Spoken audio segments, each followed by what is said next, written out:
Good morning and good afternoon, everyone. Thanks for attending the November webinar presented by DataON. We're very excited to be here today, especially with the launch of 2019 by Windows. We have a very exciting cast today of speakers to share with you their experience and about what's new and what's next in Windows 2019. We have Cosmo Darwin from the Microsoft team. We have Alessandro from the Intel SSD team and myself, Howard from DataON.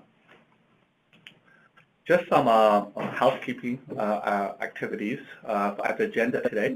I'll start off really quickly with some background about the industry and market, the momentum we'll see in the marketplace with Windows. Cosmo will share what's new with Windows 19. Alessandro will talk about Intel, especially Octane Technology, then we'll wrap it up with some Q&A at the end.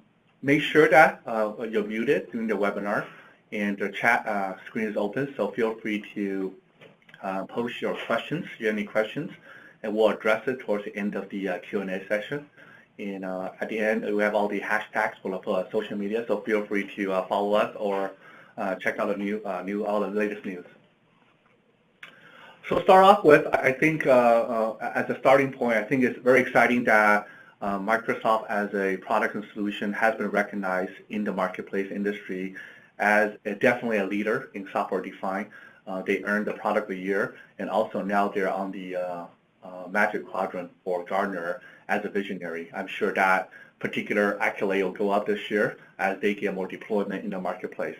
So the market definitely recognized Microsoft as one of the key players in the software-defined data center ACI market. From DataON perspective, as many of you know, as a company, we are really exclusively focused on Microsoft solution, and we really continue to provide the right architecture solution based on the software-defined architecture. And since the integration and working with Microsoft, we now have over 650 unique Windows deployment and over 150 petabytes of data now deployed as a hyper-converged infrastructure based on Windows architecture. And we're really excited about that and all the accomplishment that's happened with DataON. In addition, recently we were named as the 20 most promising vendor for the CIO magazine. So we're excited that the industry is recognizing now DataON as one of the leaders in the marketplace, and especially the work we're doing with helping the customers. As a foundational requirement, I think it's important to know that infrastructure-wise, all the DataON solutions are certified in the Windows catalog. We spend a lot of time on pre-validation, time to market, and really developing a turnkey solution. So our goal is to provide that complete solution for our customer. But if we start off with, we need to make sure all our solution infrastructure is validated both in the Windows world and also WSSD, which you'll hear about a little bit later. As I say momentum, you'll see that there are many, many customers like yourself today that have made the Microsoft choice. And we continue to work with customers who is looking at the Windows as a world to show that it is a really great technology for them and continue to add to this customer base. And there's a lot of customers that's looking and really deploying Windows as we speak. So without further ado, I'll pass the podium to Cosmos, who will talk to you about Storage Spaces Direct in Windows 2019. Your audience. Yeah. Thank you very much, Howard. I'm really, really grateful for the opportunity to be here today and to spend the next 30 minutes or so sharing some of what's new with Storage Spaces Direct in Windows Server 2019. So, as Howard said, hello everyone. My name is Cosmos Darwin. I'm a senior program manager on the core OS engineering team here at Microsoft. And without further ado, let's jump into it. There is a revolution happening in both the server market and the storage market. And it's really an exciting time to be in storage and to be deploying servers. Specifically, since the last time I've had the chance to present anything, there's new data from IDC, the respected analyst firm, and they're reporting that in the second quarter of 2018, hyper-converged infrastructure growth year over year was over 78% growth year over year. That's very close to doubling. And in fact, sort of the way that we look at it as Microsoft is hyper-converged infrastructure is what's driving growth in the host server market. And that's something that's, even the analysts are saying, if you take a look at that worldwide systems report from IDC. In many ways, customers are seeing the value of hyper-converged infrastructure, and that's not only dominating the current server refresh cycle, it's actually causing many folks to pull that refresh cycle in and say, you know what, I need to take advantage of this. I need to make the shift to hyper-converged. And we're seeing the server market growing at the fastest rate we've seen in years. You can just do a simple internet search and you'll see all kinds of reports about the server growth, frankly, booming.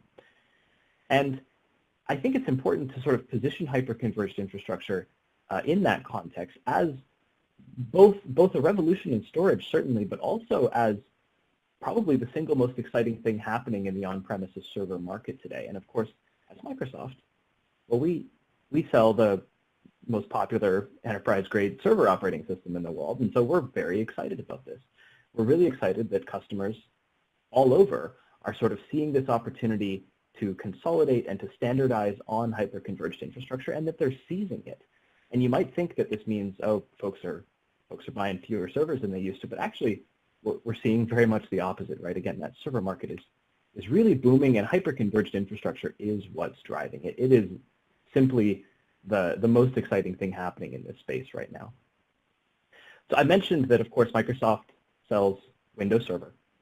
And Windows Server, we believe, is the best way to take advantage of hyper-converged infrastructure, specifically for our very significant install base of folks who run Hyper-V or who are interested in running Hyper-V. To make that transition from Hyper-V to hyper-converged infrastructure, there's no better way than with Windows Server 2016 or Windows Server 2019. Both of those versions of Windows Server include Hyper-V, Storage Spaces Direct, and software-defined networking, which are the three core building blocks, the three things that you need to build hyper-converged infrastructure, and frankly, in the limit, to build yourself your own private cloud, right? And these are the foundational technologies of the Microsoft cloud. This is exactly how we build an Azure Stack integrated system, for example. And all of these technologies are just included in Windows Server 2016 and Windows Server 2019, which means you get one familiar product and license. There's not different SKUs. There's not different things you need to buy separate support contracts for. It's all just part of Windows. So we think that's a really tremendous value for folks who are seizing that opportunity to make the shift to hyper-converged infrastructure. Now, we've been seeing tremendous traction. Some of you may have seen these figures before. So in March of this year, we shared that there are over 10,000 clusters running Storage Spaces Direct out in the wild. These are clusters that report telemetry to us and that exhibit the characteristics of a serious production cluster. So obviously they're multiple nodes. They're up for a long time. They're not just like appearing for a day and then going away again. And so these are all clusters that have reported real-world telemetry back to us as of March. And this is an adoption figure that we're frankly really excited about. We also shared at Microsoft Ignite about a month ago that number has now increased another 50% in just the last 6 months. And so we're really starting to see this acceleration of folks not only making the shift to HCI, but choosing to do so on Windows, whether that's because of the value or because of some of the things that I'll talk about next. Now, I think it's super important to remind ourselves that these are not just numbers, right? These are not just statistics on a page, but in fact, these are real customers with real stories. And so we've been working really hard to make sure that those stories get published so that you can not only read them sort of and feel inspired, but also use them as a point of reference, right? So we've been sort of focusing on having broad and deep case studies, essentially, that as much as possible include relevant technical details so that they can provide a starting point for new customers who are trying to understand, hey, how can I take advantage of this technology? So we have over 20 customer stories already published online with many, many more in the pipeline. Here you can see sort of a collection of those. And in fact, I imagine that some of these folks may be in the audience today. And something I want to highlight here is, this is a lot of different customers who have deployed Windows Server hyper-converged infrastructure in lots of different verticals and lots of different geographies. But there is a unifying theme for a surprising number of them. And in fact, nearly half of these logos that I'm showing here are customers who have chosen to do that with DataON. And so whether that's Create Advertising or King County Library System or Youth Villages, which are some of the ones that I've talked about in sessions at Microsoft Ignite, or many others that we haven't had the time, frankly, to talk about in a lot of detail. You can go read their stories online and see how they were successful with Windows and in particular successful with DataON. So you can find all of these customer stories at microsoft.com/HCI for hyper-converged infrastructure. And you can also, at that website, find a set of ready-to-go solutions that you can use to sort of get started quickly. And there's over 50 different platforms that are certified for hyper-converged infrastructure on Windows, including quite a number from DataON, in fact. Last I checked, I believe DataON has, at least 5 or 6 platforms. Some of them capacity optimized, some of them performance optimized. So there's really a lot of choice. So go check out those stories, and also you can sort of browse the hardware catalog at microsoft.com/HCI. Okay, so with that sort of quick introduction, what I'd like to spend the bulk of the time on during this webinar today is really focusing on some of the things that are new for hyper-converged infrastructure in Windows Server 2019. Some of these I imagine many of you have heard of before.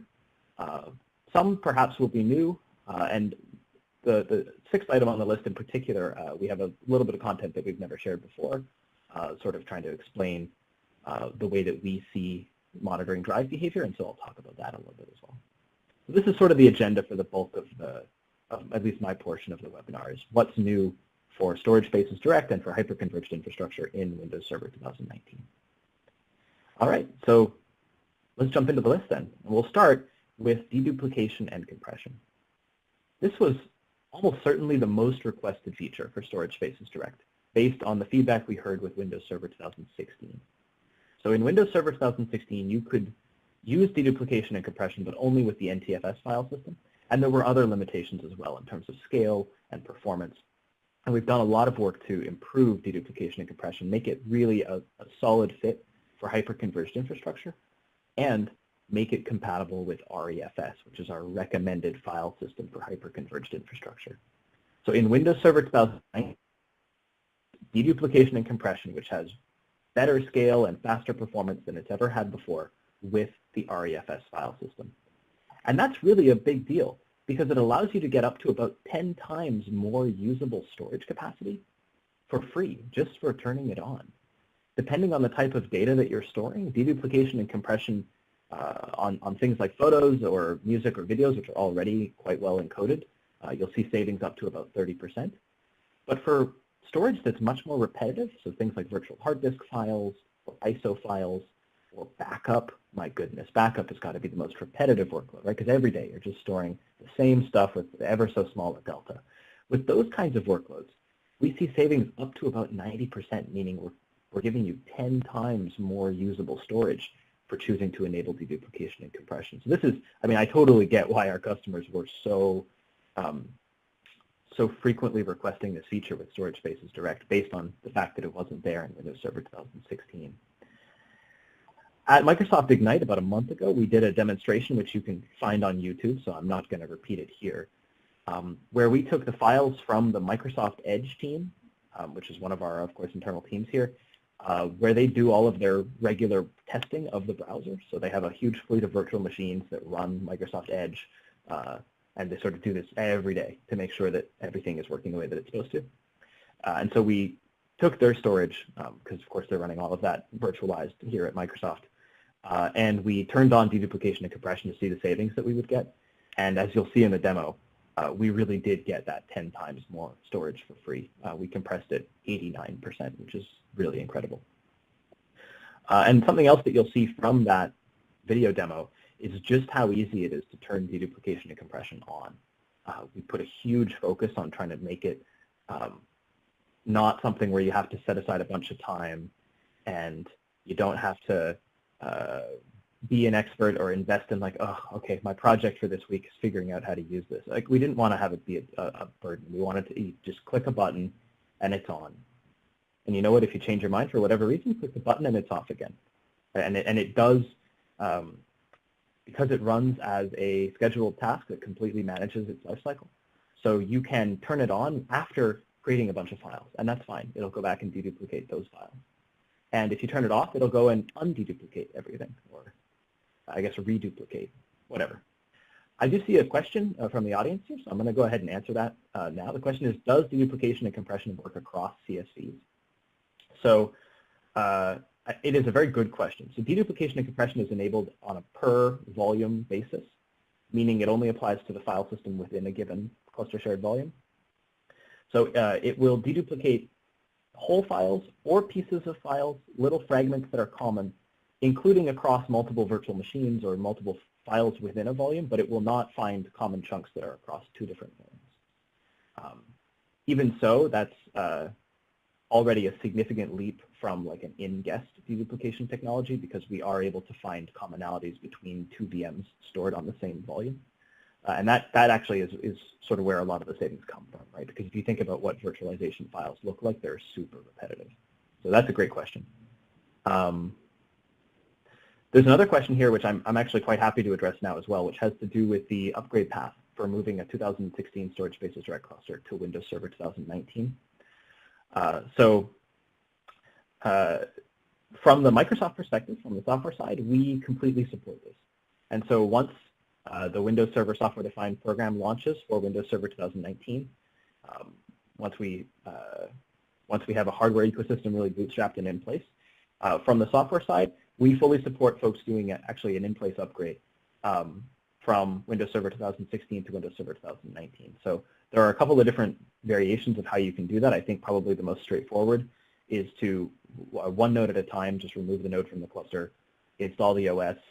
If your organization does not like doing in-place upgrades of server, if you want to just do a fresh install, that's fine.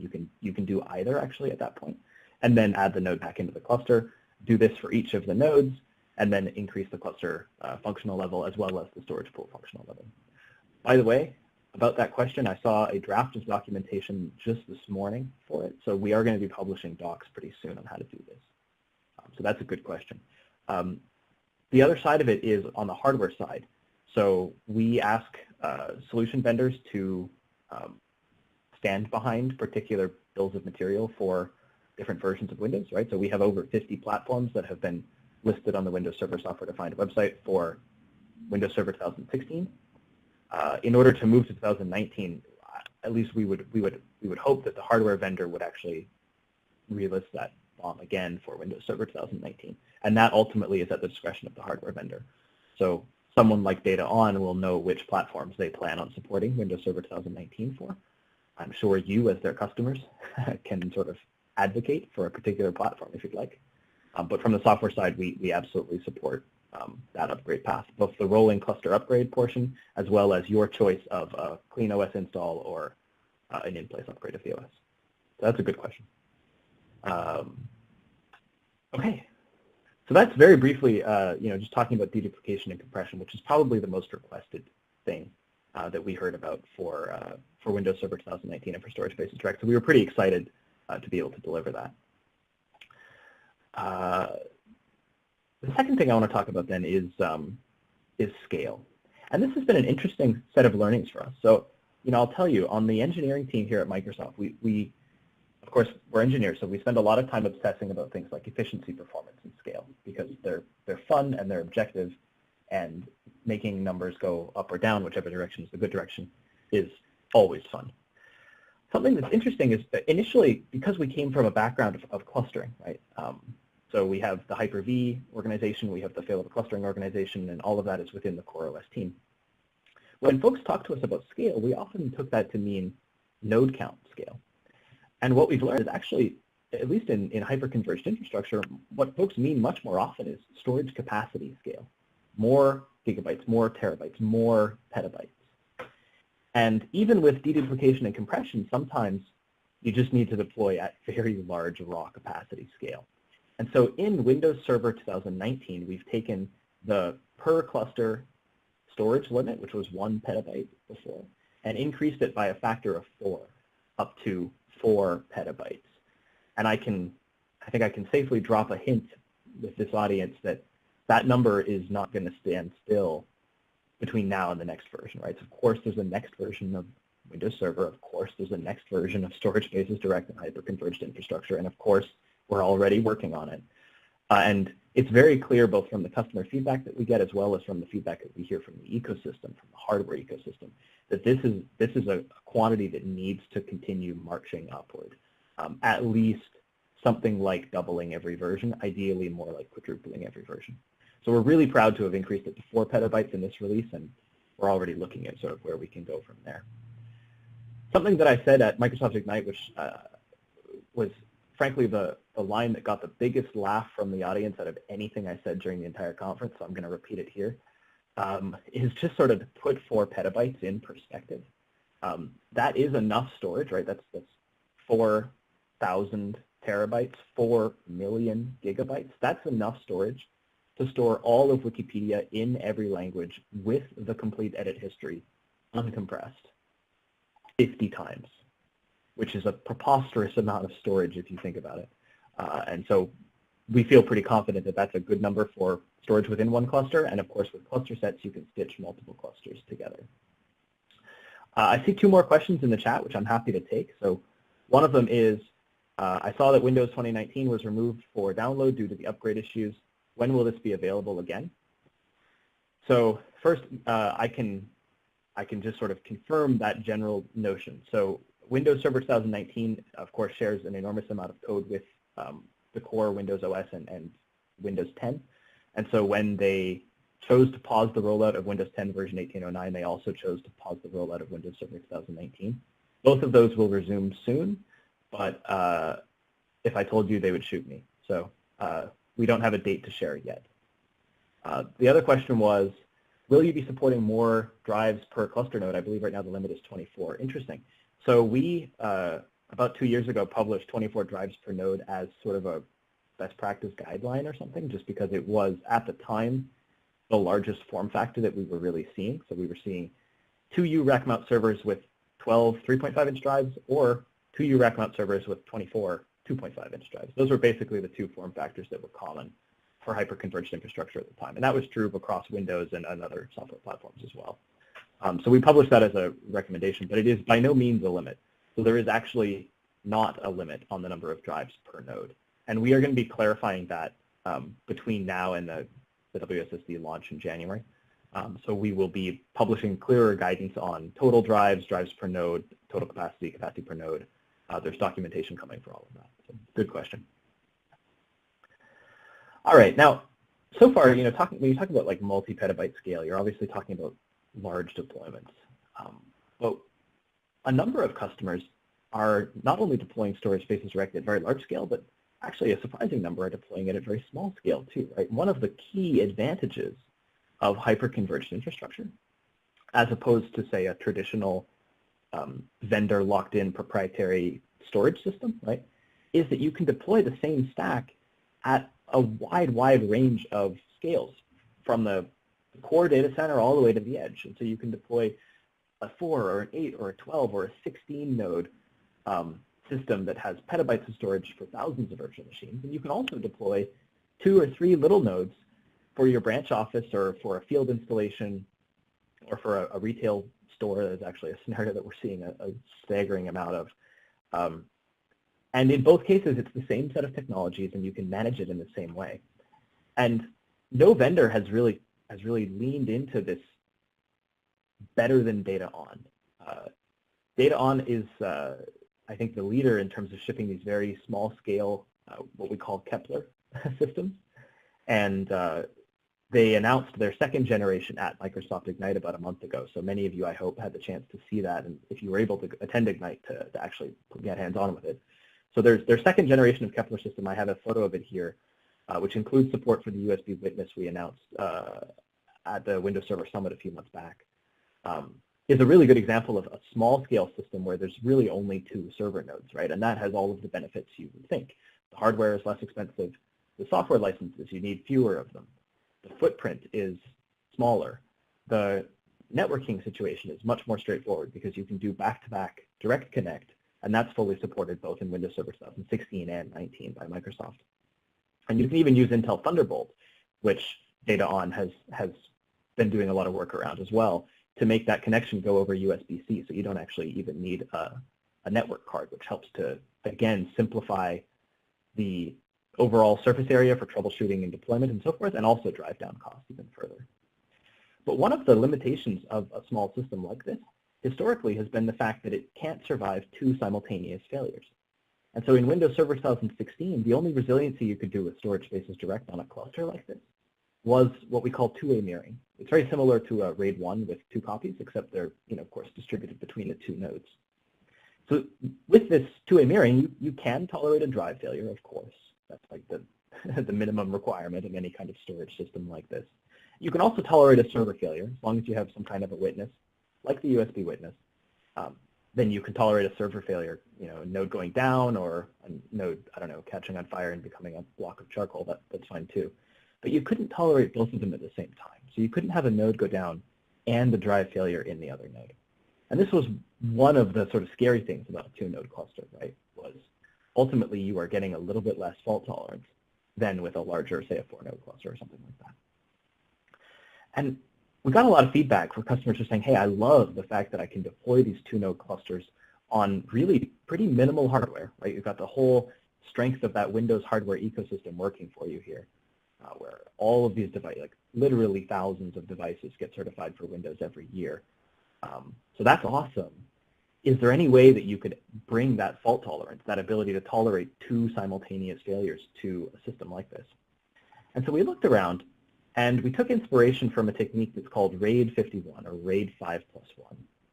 And the idea there is within each of the servers to do what is essentially RAID 5. So we call that single parity in storage spaces, meaning you're going to write data to all of the drives except one, and then you're going to store a set of parity checksum information.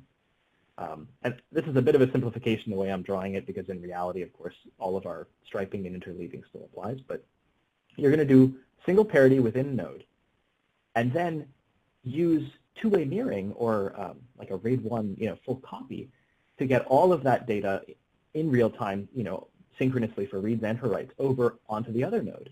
Meaning over there you have the same situation. You have this parity stripe essentially, where you have data on all of the drives and then parity on the last one.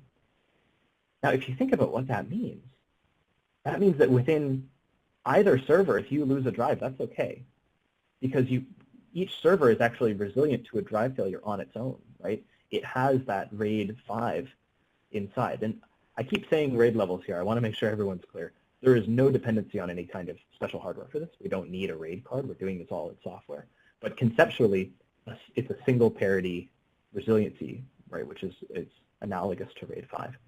So within each server, you can lose a drive, and that's totally okay. And then because you're doing that mirroring across the servers, you can actually lose a drive in one server and lose the other server. And all of your data remains fully online and accessible throughout this.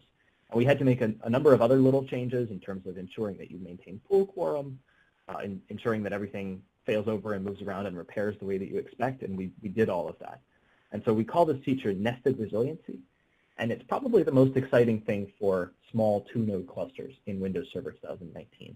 Is the fact that you can get that fault tolerance that was previously only achievable at higher scale down with a two-node cluster, which is really, really essential, of course, given that fault tolerance is in many ways at the heart. It's the core capability of a storage system like this. So you can see volumes with nested resiliency show up in Windows Admin Center. Their resiliency just says nested, and everything else about them works the same way. So you can resize them, delete them. You can have some volumes that do use nested resiliency adjacent to some other volumes that don't. You can manage their capacity and monitor their performance, and everything else works very much the same way. And we've gotten a number of questions about the performance of nested resiliency as well. We have not published any first-party benchmarking numbers, but at least one of our MVPs has. And if you go take a look at that, I think a simple internet search will help you find it. The performance is actually very nearly on par with simply two-way mirror. So there's a very, very minimal performance penalty in exchange for a pretty significant gain in fault tolerance, which is really attractive. So that's nested resiliency. And it's an example of how we're not only focusing on very large deployments of storage spaces direct, but also on the little guys, right? Making sure that we have features available for those clusters as well. All right. Now, I talked a little bit just a minute ago about how Windows has a strong footing in terms of the hardware ecosystem, specifically because of all of the engineering synergies that we get. It's almost like a structural advantage that we have as Microsoft between folks certifying devices for Windows 10 and Windows Client, and then that certification almost exactly applying to Windows Server, right? There's a significant overlap in terms of the hardware lab kit that we share out, and very, very often we see folks schedule, like I can tell you earlier this week, Toshiba was here in Redmond, and they scheduled back-to-back meetings. For 1 hour, they talked about Windows 10 scenarios and laptops, and then for the next hour, they talked to me and a few other folks about Windows Server, right? And it's that synergy that means Windows is very consistently on the leading edge of x86 hardware innovation, especially when you compare it to something that's kind of a one-off. So some of these other platforms, like the two other big names in hyper-converged infrastructure, they don't have this ecosystem and this synergy with other teams within a larger company. And so very consistently, you'll see technologies come to Windows Server first and only show up on those other platforms a long time later. There are so many examples of that, from RDMA to Intel Thunderbolt to, of course, our support for Intel, Optane 3D Crosspoint PCI cards, Intel Xeon scalable processors. All of that we announced, on day one. And the most recent one is persistent memory. So 2 years ago at Microsoft Ignite, we set an industry-leading record for IOPS at nearly 6.7 million IOPS from a single hyper-converged cluster. And we had a lot of fun last month, more than doubling that record to over 13.7 million IOPS. And the secret sauce in that demo was really Intel Optane DC persistent memory, which is a technology that among software-defined storage platforms is currently only available on storage spaces direct. And we can use Intel Optane DC persistent memory as a cache device or as a capacity device. And the performance, you can see it, is really incredible, right? You need the latest hardware to do something like this, but also to light it up, you need the latest software. And so you have this very sort of fortuitous better together story here between the latest persistent memory technology from Intel as well as Windows Server 2019. And Alessandro is going to be speaking to you a little bit later, and he'll talk more about Intel Optane, so I'm not going to belabor it here. The one thing I will say is earlier this week, we published a blog about that demonstration we did at Microsoft Ignite. And so it's on the storage blog, the storage at Microsoft. So if you've ever read any other blog from me or anyone on my team, then you know where that is.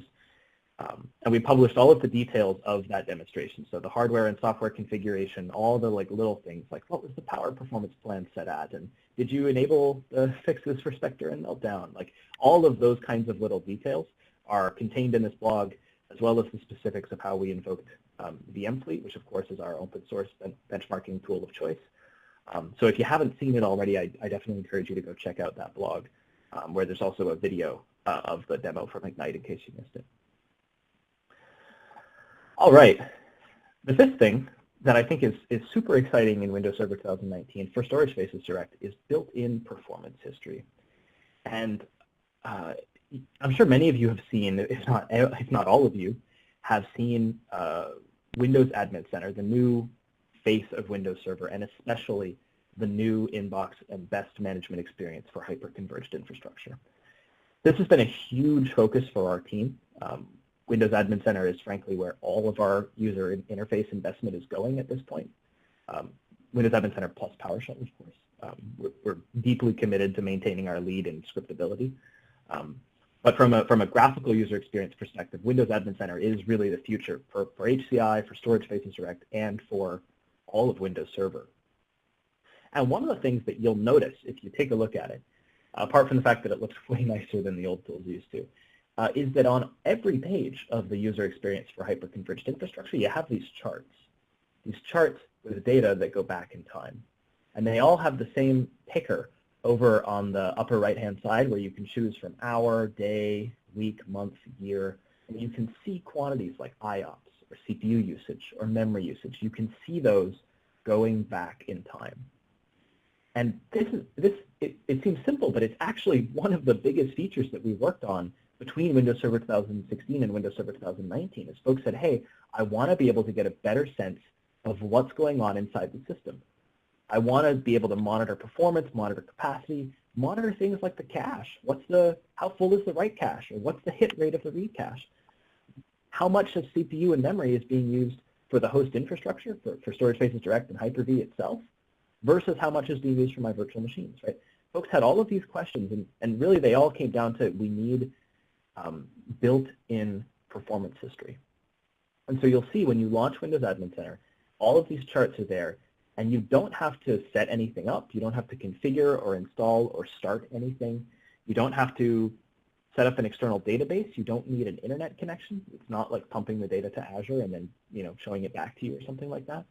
And you don't need System Center. This doesn't have a dependency on VMM or System Center Operations Manager. All of this is just built into Windows Server 2019 now for hyper-converged infrastructure, so you can see over 50 performance counters that we begin tracking automatically and that we store for up to a year. All of that is visible in Windows Admin Center, of course, and you can actually script against it as well. So if you go to our documentation website, like aka.ms/s2d, you'll see that we have a number of PowerShell examples of how to consume this information programmatically. So that allows you to set up all kinds of interesting monitoring or potentially alerting pipelines, things like that, based off of this information.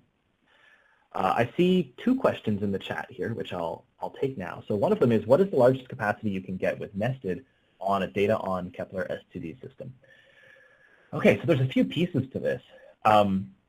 If I recall correctly, the Generation 1 Kepler from DataON allowed you to get up to 20 terabytes of usable capacity with two-way mirroring. And that took into account reserve and other things. So the storage efficiency lost from going from simple two-way mirroring, sort of the classic resiliency for two-node, to something like a nested or accelerated parity is not super significant. It's like a less than another 25%. So you're looking at basically storage efficiency of around 40% instead of 50%. So I don't know exactly how many drive bays the Generation 2 Kepler has, and I don't know exactly how large a drives it can take. I don't know if they're 2.5 or 3.5 inch bays, but I imagine DataON can either answer that later in the call or they'll be able to provide that information afterward. But from the software side, the storage efficiency is actually surprisingly comparable because doing that single parity on each of the nodes versus not doing it, that's really the only difference compared to classic two-way mirror. And you only lose basically one drive's worth of space when you do that, right, on each of the nodes. So it's not that significant. The other question is Windows Admin Center available for Windows Server 2016 Storage Spaces Direct? And the answer is yes. Yes, it is. It does have a dependency on the cumulative update from April of this year. But if you have patched your servers at any point since April, yes, it will just work. So you can go to aka.ms/Windows Admin Center and download Windows Admin Center. It'll take you less than 5 minutes. It's free. And then you can add your hyper-converged cluster under management. One thing I'll say about that is you have to add the cluster as a hyper-converged cluster, but it doesn't actually check if Hyper-V is installed. So whether you're using Storage Spaces Direct as one half of your hyper-converged infrastructure, or if you're actually just using it as like a storage cluster, either as a file server, which is like a scale-up file server, for example, or like even if you're not actually hyper-converged, you can add any Storage Spaces Direct cluster as an HCI cluster. I'm making air quotes here, and then that will work. So yeah, if you haven't gone and tried it, try Windows Admin Center and let us know what you think. With that said, the obvious point that I'll make is some of these features that depend on changes in the operating system only work for 2019. So what you'll see is when you load the dashboard for 2016, the charts for IOPS and stuff, they will be there, but the data will start coming in when the page loads because there's not that built-in performance history. But if you upgrade to 2019, then that built-in performance history will come on automatically. So good questions. All right, so we've talked about 5 things, and I'm very nearly going over time. So I do have one last thing I want to talk about, which I think is pretty interesting. And it has to do with understanding the behavior of individual drives. drives in so many ways are the heart of a storage system, right? They are ultimately where all the data is going. Drives are ultimately serving every I/O unless you have in-memory caching, which we do, but for the most part, drives are it, right? Like everything else is basically bubble wrap around the drives in your system. And so it's really important to understand and have deep visibility into their behavior. Are they succeeding or failing I/Os? How quickly are they doing that? And one thing that I think a lot of folks don't think about has to do with when you see a latency figure in a graphical user interface. So I have a slide here I'm going to build up, and I want to walk you through something just to share I think, an interesting insight. So suppose you have a hard drive, and that hard drive is responding to I/Os. It can do tens or hundreds of I/Os in a single second, right? We spend a lot of time making fun of hard drives for being slow, but in reality, it can easily do 100 I/Os in a second. So suppose an I/O request goes to a drive, and that response comes, that request goes down, and then the drive takes about 10 milliseconds as a combination of rotational delay and seek time and settle time and any other time that it spends in its firmware, for example. And then 10 milliseconds later, it sends back a response. And then another request comes in. And the drive, again, may have to do seek and settle and rotational delay, but maybe 11 milliseconds later, it sends back a response. And this continues, right? And this is all within 1 second. Like this is not playing out as slowly as I am playing it out here, but all within 1 second, another request comes down. And in 9 milliseconds, the drive manages to pull together a response and send it back. And then another request comes down, 11 milliseconds, and the response goes back. Another request, 10 milliseconds. We are still in the same 1 second of time. And then a request comes down, and for whatever reason, mysteries of the universe, something goes awry. Maybe it takes multiple tries to read the block from the disk. Maybe something is mechanically a little bit askew. We don't know. But it takes longer. It takes 34 milliseconds for the drive to send back that response. But it does respond, and the response is successful. Like it either reads the data or it says, hey, I was able to write, or whatever.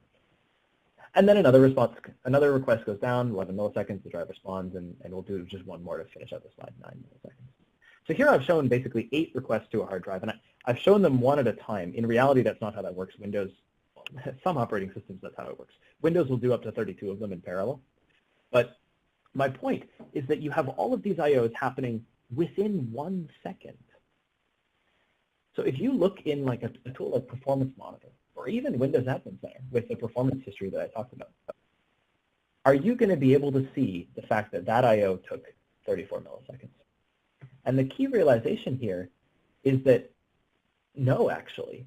Anywhere that you see latency as just one number, anytime that it's flattened into a one-dimensional number where it's like, hey, during that second, the latency was number, it is implicitly an average, right? Because a hard drive is doing, again, tens or hundreds of I/Os every second, and it is the average of how long they took that you see in these tools.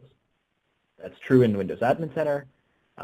By the way, the average of those numbers turns out to be 13 milliseconds. So you tell me, does that fully capture what happens? Maybe. I mean, it is the average. It's not like wrong. 10, 11, 9, 11, 10, 34, 11, and 9 divided by 8 is 13.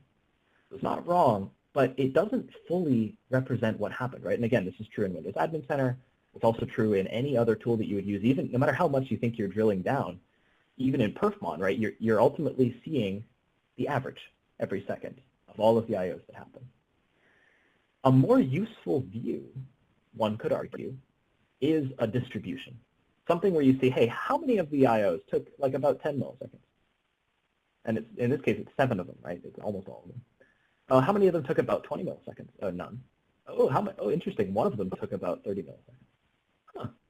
Right, and this view, a distribution view, where essentially you've taken the quantity and instead of making it a one-dimensional number with just an average, you're actually making it into this two-dimensional plot, is a much more useful view for truly understanding the latency characteristics of something like a hard drive.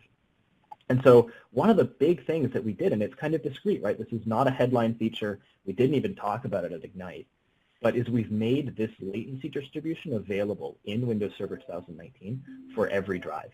And so we are recording the I/O outcome, so success and failure, as well as the latency, which we divide into 12 different buckets ranging from less than a millisecond up to more than 20 seconds. And we record that for every single I/O individually to every drive. And we actually do it at a point in the stack that's even lower than where performance counters are recorded, so that it's the most representative possible of the true hardware performance. It's always on for SATA, SAS, and NVMe. So you don't have to set anything up. You don't have to configure anything. Windows, in Windows Server 2019, is just automatically recording this information. And you can get it in PowerShell very easily. So the commandlet, we teased it a little bit at the Windows Server Summit a few months back. At that time, we thought it was going to be called Get Physical Disk I/O Report. We wanted to make that a little simpler, a little shorter, so it's now just Get Storage History. But you can take any physical disk and pipe it into Get Storage History. And as you see in the screen here, you see that distribution. You see that deeper view than you could even get with Performance Monitor before. So that I thought was pretty cool. I don't know if you guys, I don't know if maybe everyone knew all of that and that was not new. But it's really significant in terms of being able to fully understand the behavior of a drive. I see a question here about the latency distribution. Is it a perfmon counter or is it only accessible via PowerShell? It's a good question. So it is currently, the way it works is, because if you think about it, how are we possibly recording this for every single I/O? Certainly you can't write it to disk, like you can't write a perf counter or a event every I/O. That would be insane.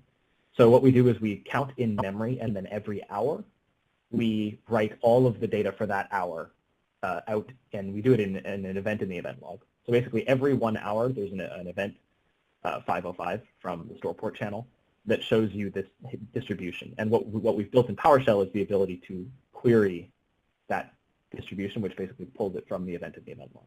So you can get it in the event log, you can get it in PowerShell, and we are very actively investigating how to display this in Windows Admin Center as well. But it is not available as a performance counter. Good question. All right, so we've talked about deduplication and compression. We've talked about scaling up to 4 petabytes per cluster. That's for large scale. There's also, of course, features like nested resiliency for small scale. I talked a little bit about persistent memory, and then the built-in performance history and the deep visibility for drive behavior that's available in Windows Server 2019. There's a lot more in Windows Server 2019 for Storage Spaces Direct that we didn't have the chance to talk about today. I encourage you, if you haven't already, to go check out session BRK 2231 from Microsoft Ignite of this year. That's my session. In particular, there's a couple of sort of longer demos, which there's no way we could have fit them in today, but that I think are quite interesting. We sort of dive into how the cache works for like fully 30 minutes. So if you haven't seen that already, I encourage you to go check it out. And really the takeaway I want to leave you with is whether you're deploying at very large scale or at very small scale, whether you're deploying for archival storage where it's really just about like getting the data written somewhere, or whether it's really performance sensitive, right? Financial institutions, like regardless of how you are using hyper-converged infrastructure, Storage Spaces Direct gets better for everyone in Windows Server 2019. There's something in there for everyone, whether it's the monitoring features or the specific platform capabilities.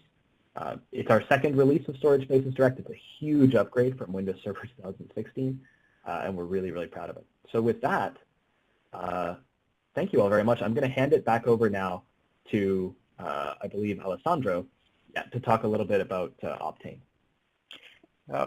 Thanks, Cosmos. Yeah, that was a good lead-in with the drive performance behavior, because that's what we are going to talk about, Octane Technology, and how we can drive performance to a new level with this new technology. Since I have about 10 minutes, let's get it on. So basically what I'm going to talk about is just the Intel 3D Crosspoint technology, which is the base for the Intel Optane brand.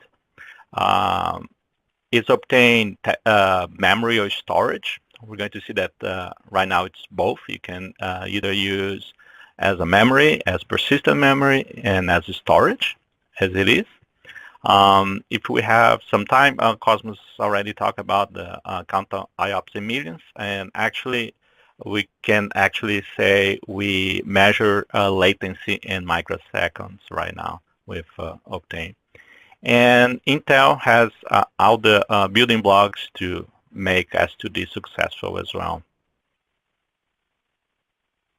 So basically, our Octane technology is a brand new media based on 3D Crosspoint. So every time you see Octane brand, actually it is a new media, different from DRAM and regular NAND SSD. It's a brand new technology that has been developed with within the years. So Octane is basically 3D Crosspoint, as I mentioned, and without Intel building blocks, our IP, our controllers, and our software that will integrate and give you the Octane technology. So our idea is actually to make things faster and closer to the CPU as much. So you want to put the data as close to the CPU as possible in order to get the performance you need. But with this new media, you get high endurance, responsive under load. So what Cosmo was talking about the tail latency, we do have this same kind of challenge with SSDs and flash. Where you're going to see some variance in tail latency, mainly when we're doing any kind of garbage collection. So let me forward one slide here where we talk about the big difference between regular SSDs, NVMe or SATA SAS, and our 3D Crosspoint Optane-based SSD. In this case, regular NAND, you need to read and write in pages, and every time you have to erase something within that page, we need to do a garbage collection afterwards because we need to erase everything and rewrite. So if you think about a random workload that is heavily write-based, you're going to see variance in latencies. Whereas the 3D Crosspoint media does not have this way of write. We actually do bit addressable memory or media. So any type of change that is going to be done on a specific part of the NVMe or the persistent memory. So that's a big game change, and that's how we can keep the performance level constant. Because one big thing about the storage is when we do some write pressure, your read latencies may suffer when we are getting to the close to the specs of the drive, or if on the case of flash, if the drive is doing any type of a garbage collection, that will cause your read latencies to spike. And what you get by using Octane technology, mainly on a caching tier with S2D, is that constant response, either for read and writes. If you look at our specs on Intel Optane SSD or P4800X, we are about 500,000 write and read IOPS. Now, on a regular NVMe SSD, that changes to 100,000 writes and 500,000 reads. So that's a big change that we have. Talking about the Octane technology and how does it fit with Windows, since Windows 2019 supports our technology from the get-go, you could mix and match our devices. You could use Octane DC persistent memory as your caching device or as your memory. So we have those two modes for our DIMM form factor for Octane. So you could choose to use Octane persistent memory as just a storage mode and use S2D to build your cache, or you could use that as a memory to increase your memory footprint on your compute node and support more VMs on that sense. And the point is that you can have both if you feel that you need that. So let's move forward where so for our P4800X, our SSD, those are some of the numbers that we have comparing to a regular 3D NAND. So they are pretty impressive numbers. And one point that I normally make sure we have is our endurance. So the drive now is rated at 60 drive writes per day, which is way more than any other 3D NAND available in the market.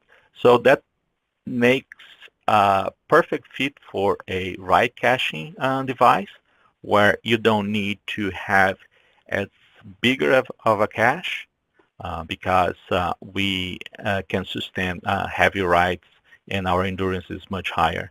Normally, write caching design for all-flash solutions, they tend to be oversubscribed on capacity in order to make up for the low endurance. So that's a bit of a point where you just need a little bit of Octane on that caching device when you compare to regular designs. And you can see with DataON has been very successful on that. They have several designs that include Octane. So that's the great point. So just to finalize, if you see this graph on your left-hand side, where you have a lower and more consistency latency, you have a cumulative write pressure, which is your orange line. So we are increasing our write pressure on the drive. And the dark lines will be your read latency response time on regular 3D NAND.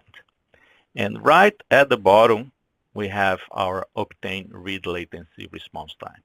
So it will be the same idea that Cosmos mentioned about the history of latencies on the drive. You could look at these in this point. Our latency is about in microseconds. So the top write latency here for the 3D NAND was about 1 microsecond, but the Octane was regular and low microsecond point.